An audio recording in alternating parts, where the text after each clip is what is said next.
72 hours. That's the entire runway Claressa shields had between the moment her hand connected with Alycia Baumgardner's face at an MVP promotions event and the moment a clean public defense needed to exist on the record. And instead of using those 72 hours to manufacture a believable narrative, instead of pulling her phone away from her thumbs, instead of letting a single PR mind close to her career whisper the words, "Stay offline," the woman who calls herself the greatest of all time picked up Twitter, opened the door of the cage she just locked herself inside, and walked the world straight into a confession dressed up as a flex. What you are about to watch is not a feud unraveling in real time. What you are about to watch is a slow-motion implosion of a brand built on a lie that everybody else is a loud one, everybody else is a violent one, everybody else is a lit fuse, while she, apparently, is a quiet woman in church clothes minding her own existence. Pull that costume off and the entire reputation collapses, because the receipt she just pinned to her own profile finished the case nobody was even arguing yet. This is a kind of unraveling where the subject does the prosecution's work for them. The clip pulled from the Boxing Ring magazine archive. The clip that quietly resurfaced the moment word leaked that Claressa had laid hands on Alycia at an MVP function should have been a warning siren in Claressa's brain. It was already documented. It was already searchable. It was already living rent-free in the engagement metrics of every boxing forum that's been watching this fracture forum for years. Anyone with a working phone could pull up the footage in 15 seconds and watch a tape that completely contradicted the gentle victim version Claressa was about to push into public timelines. And she rolled the dice anyway. She rolled the dice because she has spent so long banking on the assumption that her followers are not researchers, that her audience is not literate, that the people watching her every move are hypnotized by numbers on a counter and incapable of cross-referencing a single quote against a single archive video. That assumption is the load-bearing pillar of her entire defense. Pull that pillar out and the ceiling caves in. Welcome to the demolition. Pull the timeline back. Because none of this began at an MVP party with cameras flashing and security guards inhaling popcorn. It began with two women, a flight, a verbal commitment to fight at one weight, and a sudden change in language the moment one of them realized she was a smaller fighter walking into the agreement. There is footage, and the footage is the kind that ages like uranium. In that footage, you watch Claressa face up in front of Alycia, talking about 40 seconds, talking about 54, accusing the other woman of being intoxicated, swinging insults like haymakers, and labeling Alycia, and these are her words, not anyone else's, a drug cheat, a split-decision queen, a one-time undisputed and now finished fighter. You watch Alycia stand calm under the storm, repeating the actual numbers, refusing to swing the energy back the way Claressa wanted, asking the simple question every boxing fan has been asking for the last 4 years. Who, exactly, is Claressa knocking out at championship level? Not split decisions, not unified controversies. Knockouts, real ones. The footage doesn't have an answer for her because the resume doesn't have one either.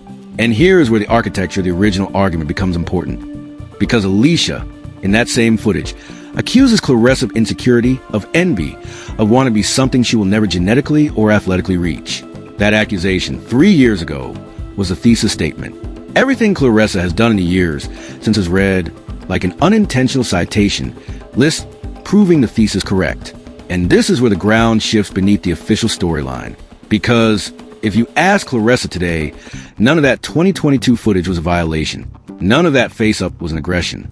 None of those words about steroids, about drug cheating, about a woman she now claims is not even on her level. None of that, in her telling, was provocation. According to her, Alycia has been the one with a "I'll beat your ass right now" syndrome. Alycia has been the one running her mouth. Alycia has been the trigger.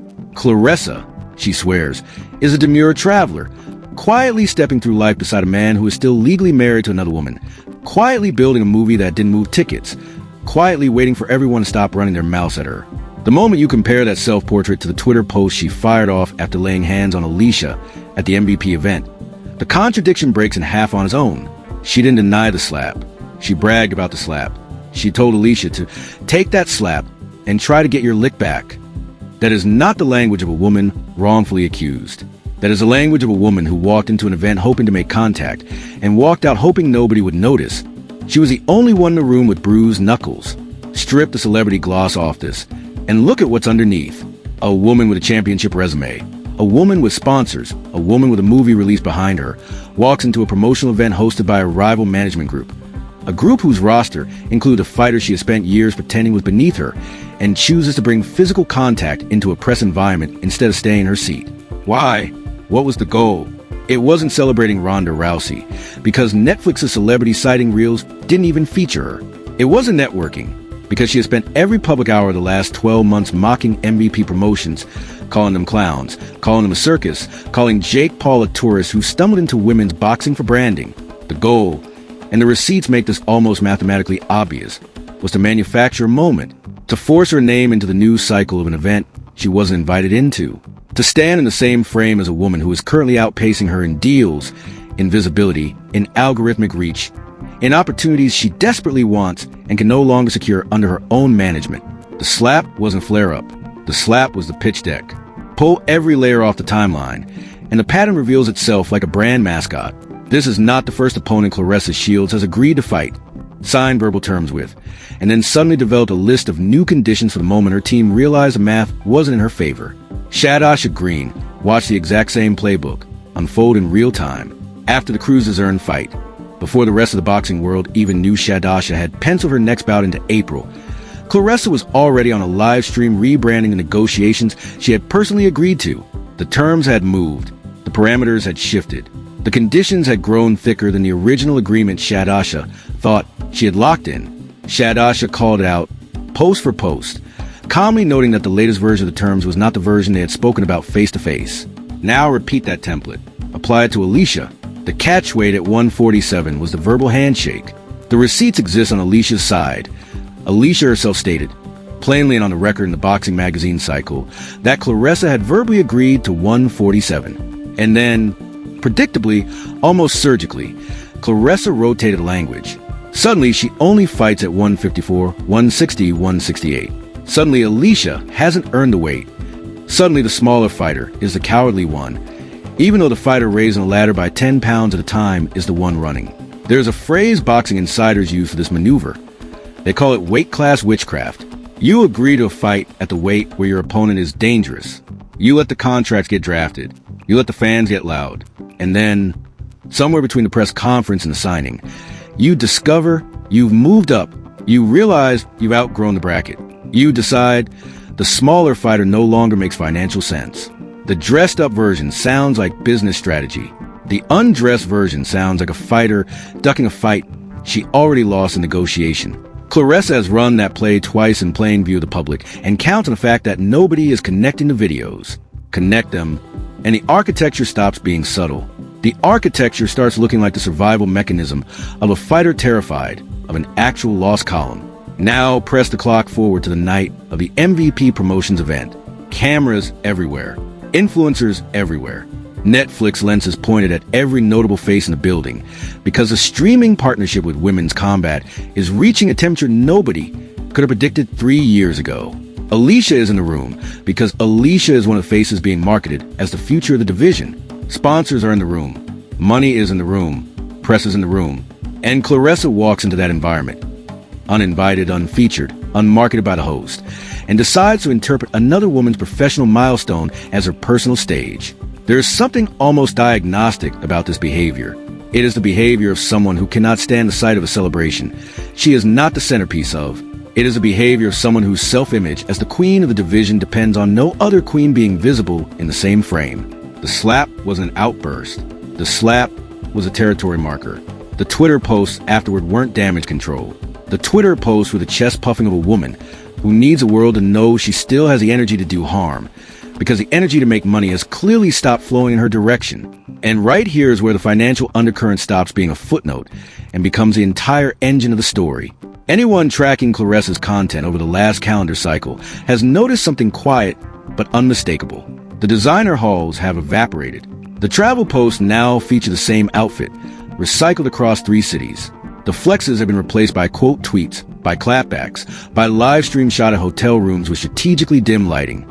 The woman who used to flood her grid with bag after bag after bag is now flooding it with text-on-black background screenshots about other women's relationships. That shift is not aesthetic. That shift is mathematics. Win Records and the Salida Promotions partnership she is currently signed under have not produced a volume of fights, the bag of brand deals, or the streaming presence she was promised when the contracts were inked. ESPN and Netflix are pumping the MVP Promotions roster. Alycia is on those cards. Alycia is on those cards. And Claressa, the self-declared greatest of all time, is on a Twitter feed picking arguments with the women her own management team should be helping her stay on the same television networks as. The math is brutal. When your own promoter cannot land you the deals, you start crashing the deals your rivals have landed, not to celebrate them, but to disturb them. Read the Twitter post she fired off. Read it slowly, read it twice, and you can hear the panic underneath the bravado. I'ma continue to give these witches, whether it be HL, cool shades emoji, crying laughing emoji. That little ass girl said, "I'll beat your ass right now," after already disrespecting me. Now you classy and playing victim. Can't go around threatening people. Take that slap and try to get your lick back. Hashtag quote. That is not the post of a woman who has been wronged.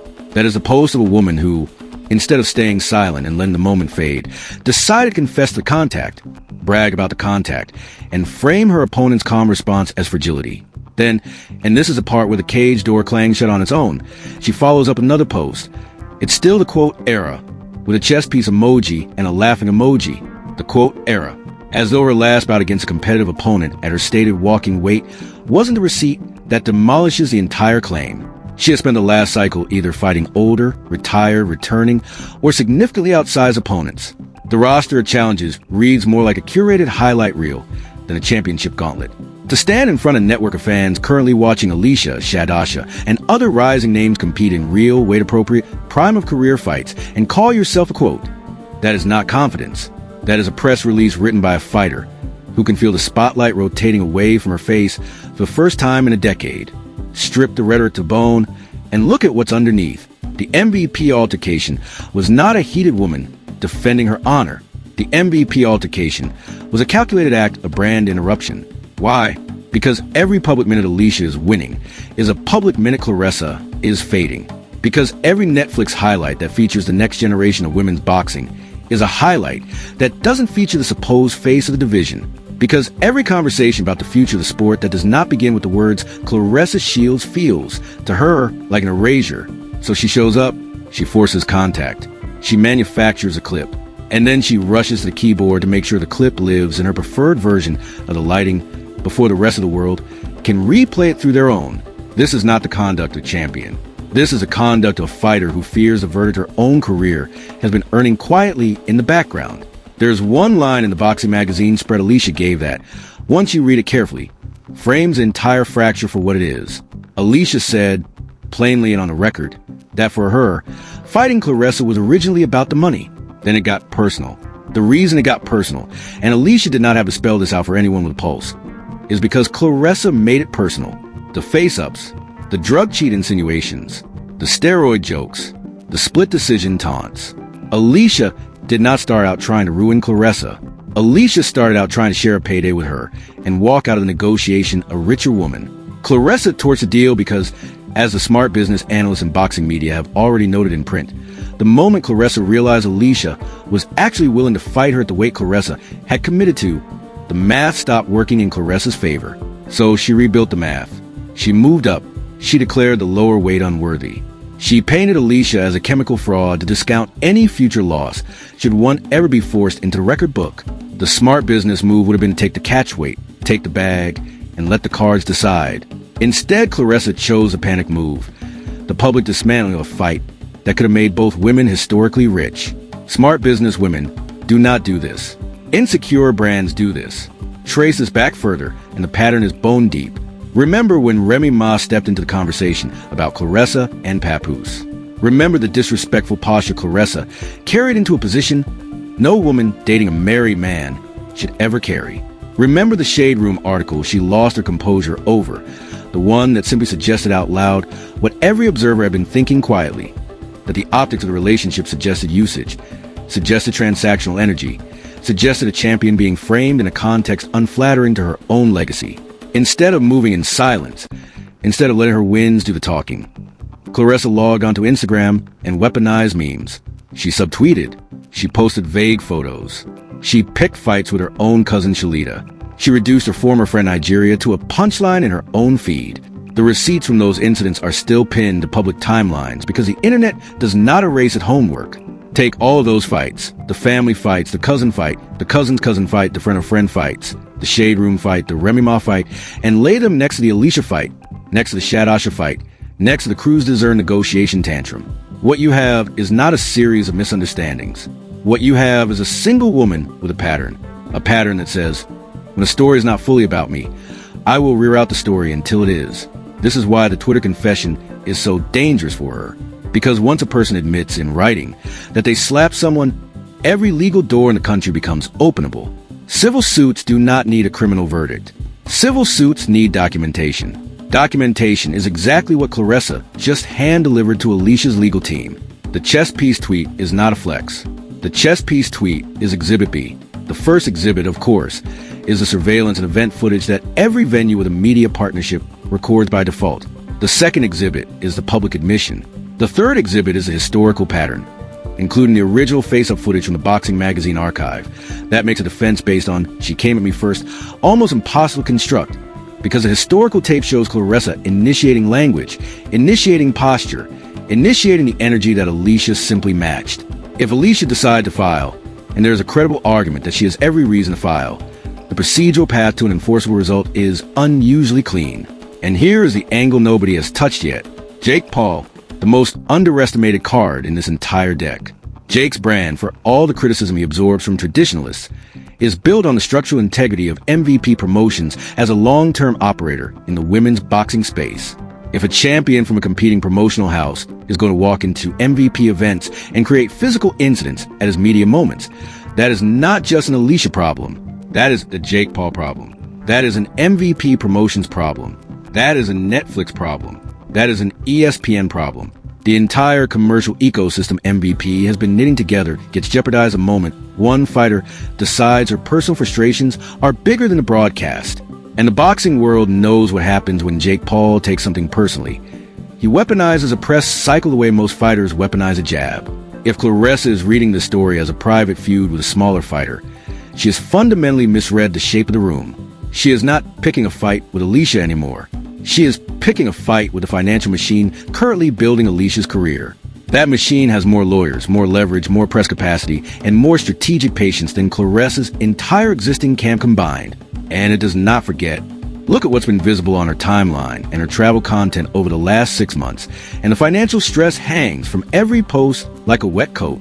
The same outfits across cities, the recycled looks across red carpets, the hotel room live streams instead of glam team productions. The brand collabs that used to populate her grid have thinned out to almost nothing. The Salida Promotions partnership has not delivered the fight cadence her career requires to maintain the public temperature she needs. And while she sits in that quiet financial drought, she watches Alycia pile up brand deals, ESPN appearances, Netflix coverage, and visual real estate that should, by her self-image, be hers. The math doesn't lie. The brand voltage is shifting. And rather than apply that energy where it belongs, namely, on her own management team's desk, demanding answers about deal flow, fight bookings, network placements, and the strategic gaps in her current promotional house, she has chosen the path of the brand that bleeds quietly. Pick fights with the women winning, instead of confronting the men signing your inadequate contracts. The most damaging line in the entire week of fallout came from her own keyboard. It's still the quote era. That declaration is psychological gold for anyone trying to understand the internal weather of an athlete in decline. The quote, meaning the so-called greatest of all time, is not a self-evident title. It is a label that lives or dies based on the comparative dominance you display against the prime of career challengers in front of you. If your divisional resume includes opponents past their athletic peak, opponents fighting injured, opponents fighting outside their natural class, opponents whose split-decision controversies are still being argued in boxing forums, and opponents you have systematically avoided once they were ready and willing to meet you at agreed-upon terms, your quote is not undisputed. Your quote is contested. The fact that she felt the need to declare the quote era is its self-confession. Somewhere inside, she can already hear the conversation shifting. Somewhere inside, she can hear the boxing community quietly redrafting the all-time list. And somewhere inside, the woman who once carried the entire flag of women's boxing on her shoulders can sense that the next generation is no longer asking permission to enter the room. That fear is the reason her hand connected with Alicia's face. That fear is the reason she walked onto Twitter to convert a slap into a soundbite. That fear is the reason this story is not over. Strip away every brand protective adjective, and what remains is a champion who built her name on a legitimate fight she had with the structural inequities of women's boxing. the equal pay battle, the visibility battle, the network battle, and is now squandering that foundation by trying to maintain her position, not through performance, but through provocation. There was a version of Claressa Shields the entire culture was prepared to crown without resistance. The version that won her medals. The version that kicked open doors. The version that screamed for the women coming up behind her to be paid like the men in the same building. That version of Claressa was untouchable. Then the divisions deepened. Then the rosters expanded. Then the next wave of fighters arrived. Alycia Baumgardner, Cruz Desern, the names already lining up to inherit the pay-per-view real estate she once owned alone. And instead of being the godmother who blessed their rise, she became the gatekeeper who slapped one of them at a function. Pull back every layer and examine the wreckage. This is not an ending forced on her by external enemies. This is an ending she is authoring with her own thumbs. There is also the painfully avoidable timing of all of this. The film that was meant to be her crossover moment did not perform at the box office the way her camp had marketed in advance. The opening numbers were quiet. The momentum she had banked on did not arrive on schedule. So she leaned into the only attention vehicle still available to her, which is conflict. Conflict with management groups. Conflict with rival fighters. Conflict with the Shade Room. Conflict with her cousin. Conflict with Remy Ma. Conflict with Alycia. Conflict. Because the brand engine that was supposed to be running on cinematic acclaim is now running on combustion. And combustion only burns. Once the fuel of public empathy is gone, there is no commercial vehicle that can undo the rebrand. Sponsors do not rehire bullies. Networks do not platform bullies. And the women in the industry she once helped are now openly distancing themselves from her timeline because they refuse to be liability assets to a name that has decided to set itself on fire. Read the Alycia interview again. Read it in isolation, free of the noise, and notice how surgically Alycia avoided the trap. Alycia did not call Claressa names. Alycia did not throw weight class insults. Alycia did not brag. Alycia simply stated the facts. She agreed to fight Claressa at 147. There is documentation that proves she said so. Claressa, she said, has reached a point in her career where she wants things to be easier for herself. Good for her. The catch weight remains on the table from Alycia's side. Alycia will continue to operate in the 130 to 147 range, where the actual competition lives. The sweet science, the jab, the right-hand combinations, the ring craft, is on her tape, not Claressa's. The package is more complete on her side. And the reason it became personal is because Claressa made it personal, not the other way around. Read those quotes in any boardroom in entertainment, and the conclusion is unanimous. Alycia is a safer brand bet. Claressa, currently, is a volatility risk. That is a reputation rotation that takes years to engineer and seconds to lock in. It just locked in. So follow the architecture forward. What happens next? The Twitter posts will not be deleted, because deleting them now will be used in any potential filing as evidence of consciousness of harm. The footage from the MVP event is already being reviewed by attorneys on both sides. The boxing commission attached to her current promotional house is going to have to take a posture. Salida Promotions has to issue a statement, internal or external, because their primary asset is a woman currently making their roster look unstable. Every line of revenue she still has access to is being recalculated by people who have spreadsheets where she has tweets. And her response, based on every piece of historical evidence we have, is going to be to pick another fight and post another caption that hands more documentation to the very legal team waiting to use it.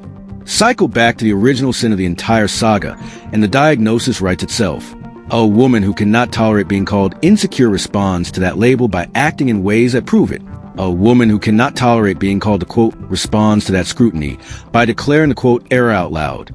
A woman who cannot tolerate the existence of a younger, smaller, prettier, faster rising challenger responds by walking into the challenger's professional environment and using her hands as a brand assertion. These are not the moves of a champion. These are the moves of a woman who can feel the title slipping in slow motion and is trying to grip it harder by inflicting pain on the person she fears is going to inherit it. The history books are not impressed. The boxing commissioners are not impressed. The streaming platforms are not impressed. And the audience, the same audience she has spent years assuming would never fact-check her, is currently watching every receipt drop of their phones in their hands and their notifications on. There's a closing observation worth carrying out of this cycle. The women who held the door open for the next wave do not slap the next wave when the next wave walks through it. The women who built a divisional infrastructure do not weaponize that infrastructure against the women rising inside it. The women who scream for equal pay do not punch down at the women now receiving better deals than they secured.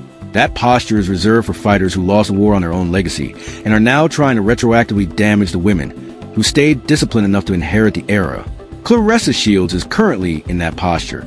Alycia Baumgardner is currently in the posture of fighter, receiving a transfer of cultural energy in real time. The slap, in retrospect, will be the moment historians point to as the inflection. The Twitter post, in retrospect, will be the documentary footage. The chess piece emoji, in retrospect, will be the punctuation mark on a brand the fighter herself decided to detonate. Nothing about this trajectory is reversible without an apology. Claressa is not ideologically built to issue, and nothing about her camp's communication strategy suggests they are about to override her impulse and ghostwrite that apology for her either. Run every claim she has tried to plant in the public mind through a basic credibility filter, and almost none of them hold their ground. She says she is never online. Her thumbs may legitimately need physical therapy. She says Alycia has been the aggressor. The footage from the original face-up shows Claressa initiating both the proximity and the language. She says the fight terms were never confirmed. The published interviews from Alycia confirm them on the record. She says she does not consider Alycia worth fighting. She slapped Alycia at an event. People do not slap opponents they consider beneath their level. People slap opponents whose existence they cannot stop thinking about.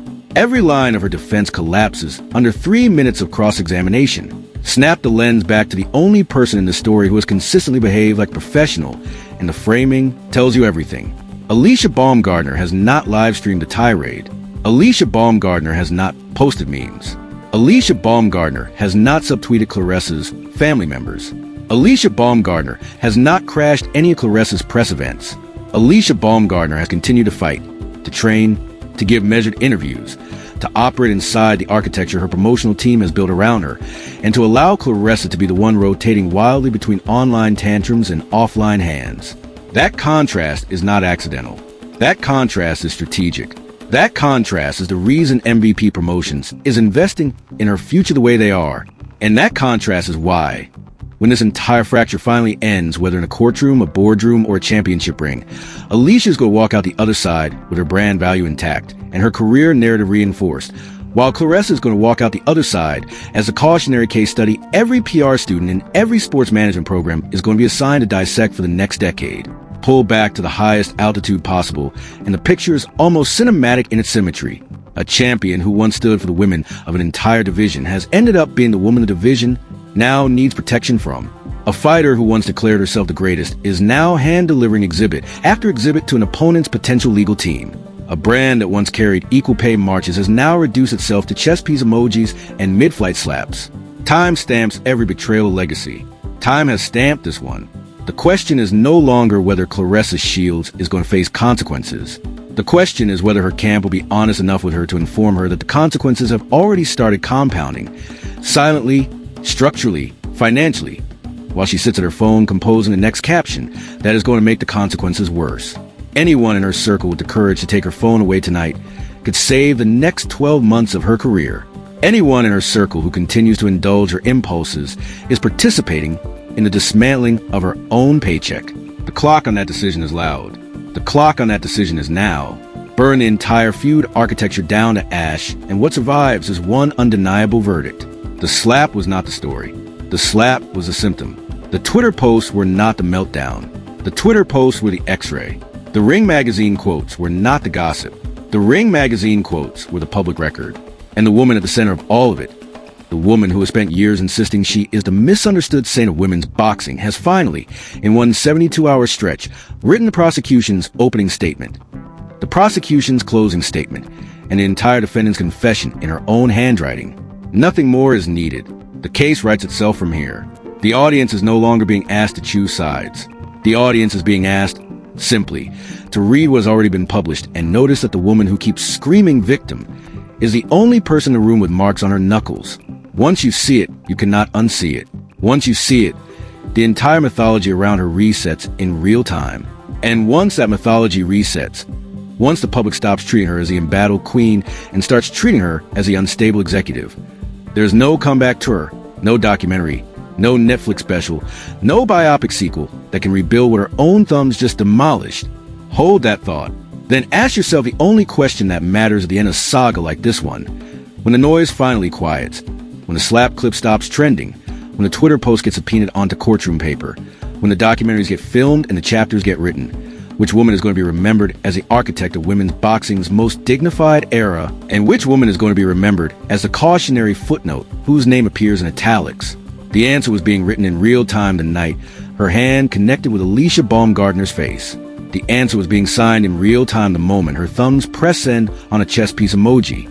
And the answer is not going to be revised, no matter how many follow-up posts, follow-up live streams, follow-up appearances, follow-up subliminals she manages to push out before the year ends. The answer is locked. The era is rotating. The receipts are public. And Claressa Shields, in the most expensive 72 hours of her professional life, has just spent every brand asset she had left to prove the one accusation she swore was never true, that the loudest voice in women's boxing has, for some time now, been the most insecure one. The footage agrees. The Ring magazine quotes agree. Alycia agrees. Shadash agrees. Remy Ma agrees. The boxing forums agree. The lawyers agree. The networks agree, and most damaging of all, her own thumbs agree in writing in public in a font everyone with a phone can read forever. Case closed. Era closed. Mythology closed. The next sentence in this sport will not begin with her name, and that, more than any slap, any tweet, any live stream tantrum, is a punishment her own conduct just delivered to her own legacy. The bell already rang. She just refused to hear it, and in the silence after that bell, history is already finishing the sentence she will never get the chance to revise.